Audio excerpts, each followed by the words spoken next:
Hey, John Gilroy here. Today, we're going to ask the question, can a $9 billion company help the federal government solve its HR problems?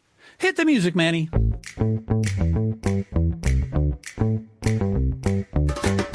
Welcome to the Federal Tech Podcast, the podcast that connects you to federal technology leaders. My name is John Gilroy, and I'll be your moderator in the virtual studio today. We have Matthew Cornelius, Managing Director, Workday Government. And Matthew, you have all the answers for HR for the government, don't you? Well, we like to think so. And for those folks that were at our Workday Federal Forum here in downtown DC last week, they heard a lot of them, and I'm excited to share some of those with you and all your listeners. So I appreciate you having me on. Well, there's a lot of positions that I want to be in today. I don't want to be in a position of being a middle linebacker for a professional football team, and I certainly don't want to be in the HR seat for a federal agency. Because you're getting, you're getting pushed and pulled and twisted. Your arms going one way, and your limited budget, and you're competing with regular civilian companies, and go back and forth. And the reason I have that hook, that $9 billion hook, is because Workday is a $9 billion company that's been very successful in the commercial world, and I think many of my listeners don't even know that, and I don't think many federal HR people know that. And so I think you folks have a tool set that you can bring to my beleaguered HR people and say, well, this is a step up. This is a help. And that's what we're trying to do. And that's what you do at Workday, isn't it? John, it really is. And thanks for having me on. I'm a longtime listener of the show, so it's nice to be in the hot seat today. You're right. Just for a minute, I'll talk about Workday's scale. You mentioned $9 billion. I think a lot of folks don't know that Walmart is a Workday customer, right? FedEx, Accenture, the largest employers in North America, largest employers globally run on Workday. We have about 60% of the Fortune 500 and 75% of the Fortune 100. And those are some of the most complex customers on the planet, right? And a big part of bringing that commercial innovation, that commercial expertise, that learning, that scale to government is the largest employers that aren't on Workday are federal agencies. I mean, think about how big the Department of War is. Think about how big the VA is, how big the Department of Homeland Security is. And so, and HR leaders are actually going through so much change. You just mentioned that in your opening, right? I've heard so many stories. I was in government for a long time before I came to Workday, and a lot of my friends and colleagues that are still on the inside, the changes with workforce reductions over the past year and a half, right? Consolidating a lot of, bureaus and components and agencies into headquarters. Most of these people are still managing all their HR operations on spreadsheets, right? Or on technology that they bought 30 years ago and has been customized in so many different ways. And they've wasted so much money in that customization that they don't even know what good looks like, right? It's like one of those things. Imagine you're in a cave for 10 years and you come out and you see light for the first time. Like, how are you going to react, right? And so a big part of what we're doing is bringing those lessons that we've learned commercially, now bringing a lot of the lessons we've learned from some of our big customers in the U.S. government. The Department of Energy just went live on Workday a few months ago, on time and under budget, the first ever HR SaaS transformation in the history of the United States, federal government. What we're doing in the intelligence community, building an air-gapped region for the Defense Intelligence Agency, right? We're in process of getting our IL4 accreditation with DISA. So, we know that the pain is real. We know that the solution is Workday, and our job is to be present, to be active, to be engaged with all of our customers, and to help them solve those HR challenges in partnership and in ways that they didn't even think were possible and probably weren't possible before we really got into the market a couple of years ago. So, Matthew, I just booked a flight to Oklahoma for June 1st. So let's say we're sitting in this plane, I'm sitting next to you, and I go, where do you work? Well, I Workday. And I go, a trending topic here with young people is skills-based hiring rather than degree-based hiring. Yep. And I went to your LinkedIn profile. You got a bunch of degrees. I kind of accidentally got one or two. So how do you handle that when you talk to young people, and how do you counsel HR people about, using skills-based evaluation? I mean, we've seen different parts of the government encourage skills-based. And so how do you handle that? Yeah, we live in very interesting times here in Washington, D.C., in the politics and the policy environment. But one of the really sort of bright spots, the real bipartisan, bicameral, multi-administration bright spots is the push to move to skills-based hiring, right? This is something that, the Trump 1 administration cared about, the Biden administration built on, Trump 2 is doing it. There's a lot of bipartisan agreement in Congress, not just to help agencies do better skills-based hiring, but also to help the federal contracting community do that. So there's a lot of opportunity here. I think the way we think about it, first we look at the challenges that federal agencies are having right now. Most agencies don't even know who their people are, where they're located, and what positions, what positions that they're in. You can't do skills-based hiring if you don't have the data on your workforce to know who you have, what they can do, and to be able to do that base level skills mapping to understand your current workforce. And the interesting piece is so many folks focus on skills-based hiring, and I'm happy to dive more into that. But it's really about understanding the skill-based and the skill capability and capacity across your current workforce. You need to get that baseline before you can ever think about what new talent you need to bring in, right? One of the real interesting sort of shifts I think we've seen in skills-based hiring, a few years ago, if you thought about skills-based hiring, I'm using air quotes here, in AI, right? You thought, as a federal HR leader, you wrote a job description that says you do these AI things, and then you hire 10 or 12 people and you go, those are our AI people. Those people do AI. Well, now every job description that's being written, a lot of them are being written with AI, but also AI is becoming just a base level capability and skill that any person, if you're a program manager, right, if you're an IT specialist, if you're managing big programs for the Department of Agriculture or the Department of Interior, you need to know and be able to leverage AI to do that. So there's it's sort of multi-layered approach around skills-based hiring. And I think the main focus right now is how does a company like Workday, with the skills ontology we have, with the 11,500 plus customers and that entire skills-based mapping we've done for all of them that all runs on a single line of code, how are federal agencies how are they looking at their current workforce that they have right now after the DRPs, after the workforce reductions, after the consolidation? How are they figuring out who has what skills and who has what capabilities? Because there's a lot of people in the federal government that are hired. I was one of them. I was hired as an 1102, right, an IT specialist in multiple different agencies. Well, in some cases, I did IT operations. In some cases, I did program management. In some cases, I did acquisition. So these things aren't one-to-ones, right? So you really got to do that real foundation building sort of research and assessment. And then once you do that, you have a better picture of who you have in your workforce, who's doing what, who can do what, and then what are those real gaps that you need so that you can identify talent that you need more effectively, you can hire them more quickly, and you can get them onboarded and up and running in your agency so they can support mission and drive better outcomes for taxpayers. Let's go back to Oklahoma. So you and I sit in a plane. A great Workday customer. Yeah. A great Workday customer, by the way, the state of Oklahoma. Right. Yeah, thank you. Perfect example. So I'm going to like a party there or something, and I go, hey, GS15, but whoa, GS15. Because in the Washington, D.C. area, you say, oh, that's a GS15 neighborhood. And you've heard that too. Yeah, for sure. And so in the federal government, they have this thing called GS, classification system. So how can someone evaluate a skills-based applicant, and how does that integrate with the GS classification system? Yeah, it's a really interesting point. I'll take you to another state here in a moment. So I was actually giving a lecture at the University of Tennessee, Knoxville, a couple of weeks ago. And a big part of that was on AI and the future of work, and sort of how companies, how universities, and how federal agencies and state and local agencies are thinking about sort of skills-based assessments. And one of the research projects that a couple of the graduate PhD students I was talking to were working on, they had pulled this data set of 4 to 5 million job postings over the last several years, and to try to look at them geographically and regionally on who's hiring for what and how they're thinking about skills and what the job postings say and how that's all working. It's really fascinating stuff. And the question I asked of the students, I said, well, have you done any work looking at the actual companies or organizations that are hiring? How are they rethinking how they're assessing these candidates, right? It's one thing to be able to think about hiring for skills, but you can't hire for skills in the same sort of black and white way you used to be able to do to hire a GS7 that needs a bachelor's degree in computer science to do this IT thing. Yeah.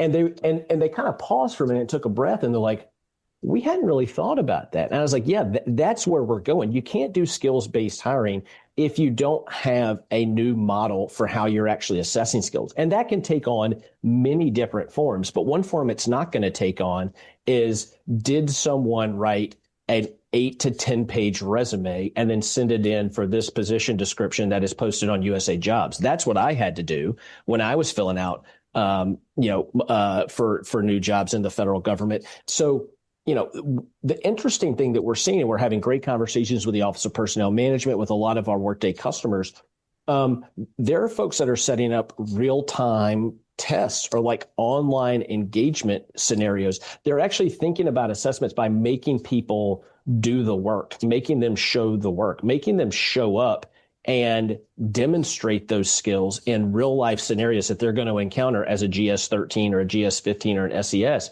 and then using that as a way to then validate, here's what we're looking for, here's what the position requires. We have seen this person demonstrate similar capabilities elsewhere. We feel confident that we can hire them. And so that's one of the things that I find so interesting, right? Like when you get into how different agencies, whether you're at the Department of Energy and you're hiring nuclear scientists, right? Or you're at Department of Interior and need better, wildfire fighters, right? Or you're at NASA and you're looking for new programmers to help with Artemis 2 or whatever else. There's all new different types of ways where you can do real-time, in-person or virtual assessment and validation that is so much better than a human being or even an AI bot reading through hundreds of pages of just gnarly resume writing to detail everything I've ever done from age 5 to age 45 to show that I'm capable of getting a federal job. And that's where we see a lot of the passion, both at the state and local level and certainly with federal agencies. Back to Oklahoma. In Oklahoma, they say the word dilemma. They'd say, hey, Matthew, you got your dilemma. Yeah. So here is our dilemma today. So if you're an HR professional for the federal government and you're trying to assess someone's job skills, I mean, do they have a CPA? I mean, there's some pretty well-defined skill sets, but the skill sets are changing so fast in AI. I tell people that I don't even use ink anymore. I just put pencil down because this is the number of GPUs in a certain, no, that changed 20 minutes ago. And so how can someone assess someone's skill in this rapidly changing world? I mean, it's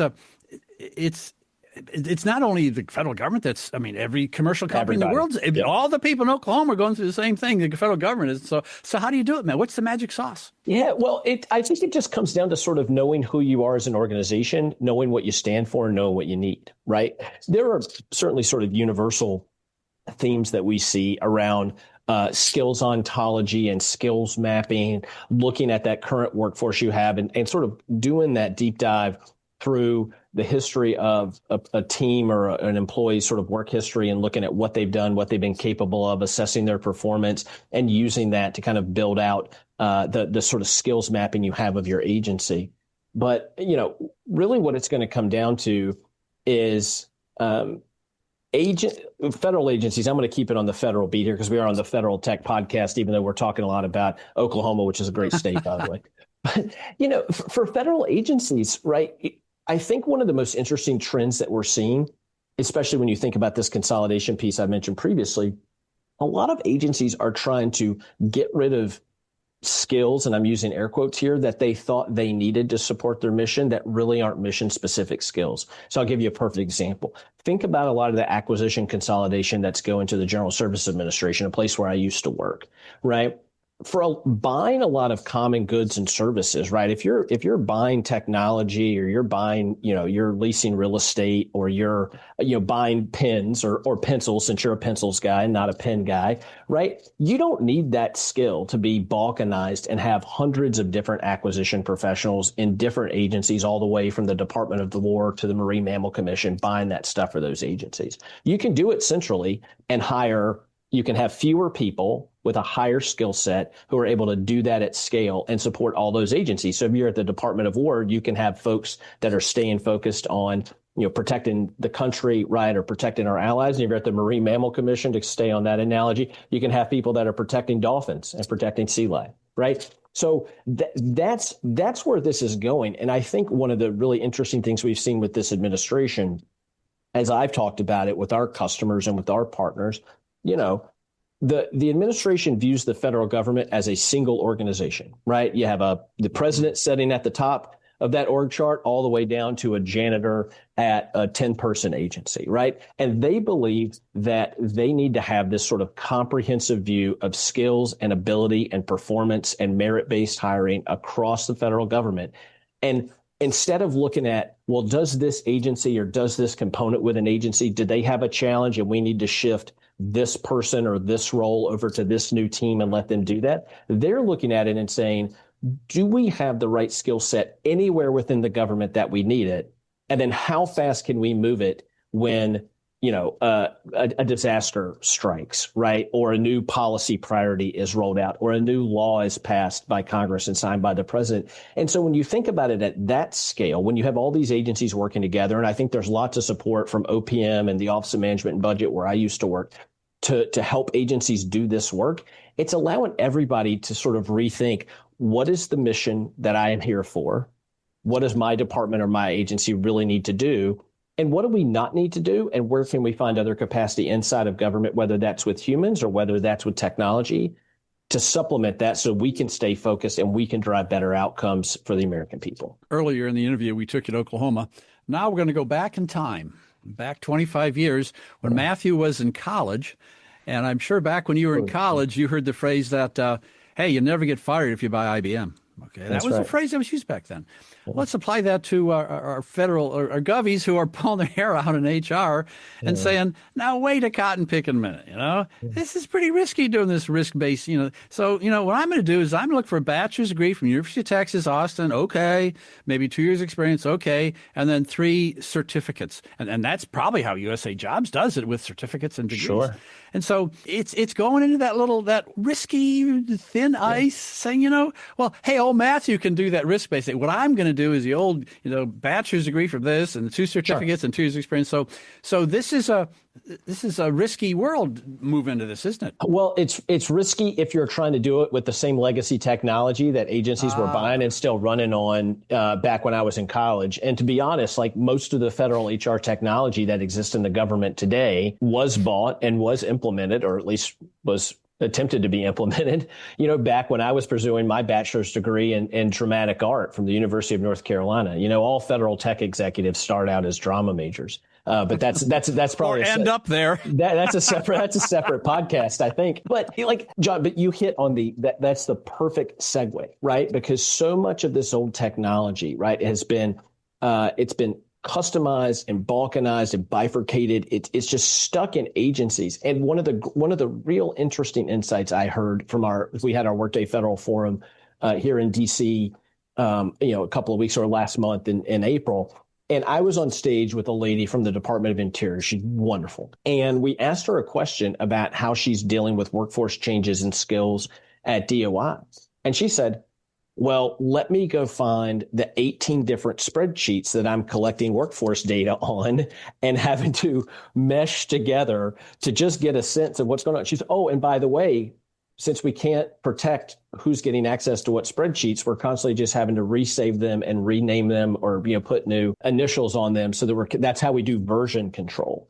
And I'm like, there is no way you're ever going to get to true skills-based assessments, true mission-focused hiring if you're doing it that way, right? And so one of the things that we see, and you're right, the biggest risk is staying on that old legacy technology. It is not getting your data in the right place, getting your workforce in the right place, doing change management the right way, and leveraging a true market leader like Workday, who are solving these issues at scale and with the same level of complexity for customers everywhere else, right? And so, the Department of Energy, as I mentioned, just went live with us a few months ago, and they were on stage with one of my colleagues, and they just said, it's unbelievable what we're able to do now at the press of a button, right? Versus asking 10 different contractors to run 10 different business processes and charge us however much money to do this sort of stuff. So, one of the great things we've seen now that we've started to get traction in a lot of these agencies, folks are now understanding what's possible, and they're excited about what they can do with a new HR system of record that has built-in AI capabilities to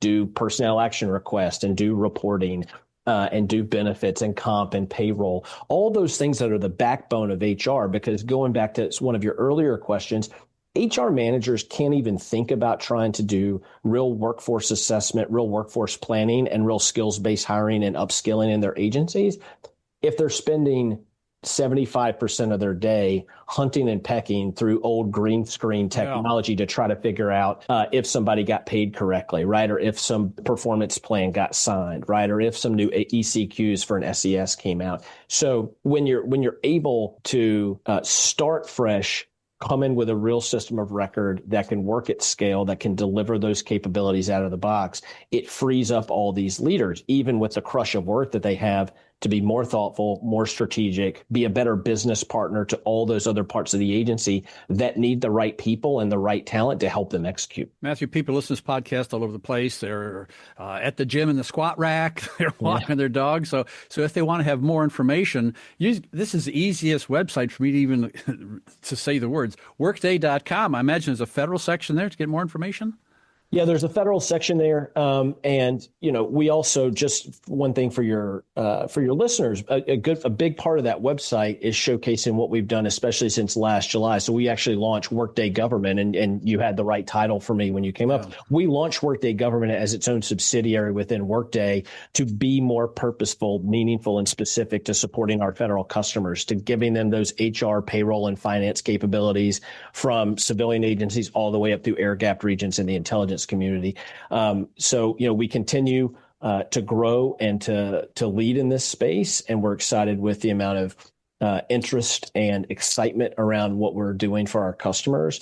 And there's plenty more that all your listeners can find, assuming they don't get crushed by the squat rack if they're not paying attention to the but yeah, Workday.com, and then you can go under federal government or Workday Government, and you'll find myself and all the rest of the team and our white papers, thought leadership, and capabilities. There's so much going on here. When you talk about this conference, I want to say, next year we'll do this from the conference floor. We'll just grab people off, me and you walk around the floor. Hey, come here.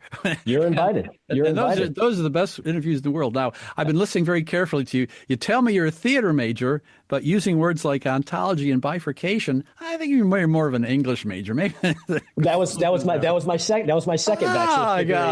I got that pretty good, didn't I? Yeah. Okay. I still don't know how that got me hired as an 1102 at the General Services Administration or OMB, but you'll have to go ask those old hiring managers. When I hired the CTO from Red Hat, he was an English major. So there you go. All kinds of skill sets here. Yeah. Back to HR and how do you evaluate someone's skill set? It's I don't want to be there, man. That's a tough job. But John, at the end of the day, to be serious about it for a minute, all of this stuff, it all comes back to how you're a better communicator, right? Like as you're thinking about at the younger workforce who want to come into government or looking at their next job, right?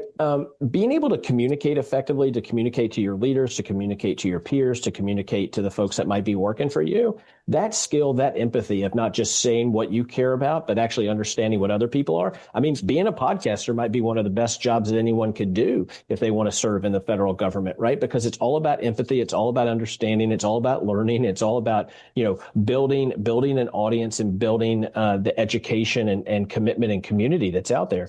And so, those things have been very purposeful to me, and they've allowed me and the team that we're building at Workday Government, right? We're not here. One of the most interesting things about Workday Government and being on the outside from all of my time on the inside, we're not trying to sell technology to people that don't want it. Everybody wants Workday. They just need to find a way to get it, right? And like you said, being able to bring a new system of record into government is challenging. It's tricky, but it's doable because we have lots of proof points that show that that's capable. And I think once more people understand the right business processes, the right data, the right ways to think about your workforce and skills and AI going forward. This stuff is all doable, and agencies are seeing tremendous benefits from this and tremendous mission outcomes that are being served. And so it's a very exciting time to be here and to be working in this space and taking what is truly a generational change and seeing it come to reality. Unfortunately, we're running out of time here. You have been listening to the Federal Tech Podcast with John Gilroy. I'd like to thank my guest, Matthew Cornelius, Managing Director, Workday Government. Thank you. Thanks, John.